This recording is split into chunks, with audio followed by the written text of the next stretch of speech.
Okay, Kalaburagi ಜಿಲ್ಲೆಯಲ್ಲಿ ಕುಡಿಯುವ ನೀರಿಗೆ ಹಾಹಾಕಾರ. ಹೀಗಾಗಿ ಮಹಿಳೆಯರು ಕೈಯಲ್ಲಿ ಪೊರಕೆ ಹಿಡ್ಕೊಂಡು ತಮ್ಮ ಆಕ್ರೋಶವನ್ನು ಹೊರಹಾಕಿದ್ದಾರೆ. ವಿನೂತನವಾದಂತಹ ಪ್ರತಿಭಟನೆಯನ್ನು ಮಾಡಿದ್ದಾರೆ. ದಯವಿಟ್ಟು ಕುಡಿಯೋದಕ್ಕೆ ನೀರು ಕೊಡಿ ಅಂತ ಮಹಿಳೆಯರು ಅಂಗಲಾಚ್ತಾ ಇದ್ದಾರೆ. ಚಿಂಚೋಳಿ ತಾಲೂಕಿನ ವಾರ್ಡ್ ನಂಬರ್ 17ರಲ್ಲಿ ನೀರಿನ ಸಮಸ್ಯೆ ಇದೆ.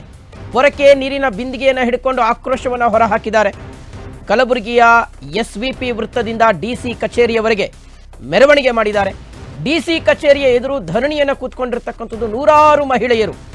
ನಮ್ಮ ವಾರ್ಡ್ಗೆ ಕಳೆದ ಹಲವು ದಿನಗಳಿಂದ ನೀರೇ ಸರಬರಾಜಾಗ್ತಿಲ್ಲ, ಏನನ್ನ ಕುಡಿಬೇಕು ನಾವು ಅಂತ ಮಹಿಳೆಯರು ಪ್ರಶ್ನೆ ಮಾಡ್ತಾ ಇದ್ದಾರೆ.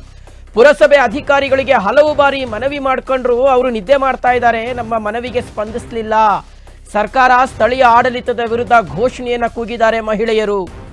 ಹಲವು ದಿನಗಳಿಂದ ಕುಡಿಯೋದಿಕ್ಕೆ ನೀರಿಲ್ಲ, ನಮಗೆ ನೀರಿಲ್ಲದೆ ಇನ್ನೇನು ಕುಡಿಬೇಕು ನಾವು, ದಯವಿಟ್ಟು ನಮಗೆ ಕುಡಿಯೋದಿಕ್ಕೆ ನೀರು ಕೊಡಿ ಅಂತ ಹೇಳಿ ಮಹಿಳೆಯರು ವಿನೂತನವಾಗಿ ಕೈಯಲ್ಲಿ ಪೊರಕೆ ಮತ್ತು ಬಿಂದಿಗೆಯನ್ನು ಹಿಡ್ಕೊಂಡು ಪ್ರತಿಭಟನೆಯನ್ನು ಮಾಡಿದ್ದಾರೆ.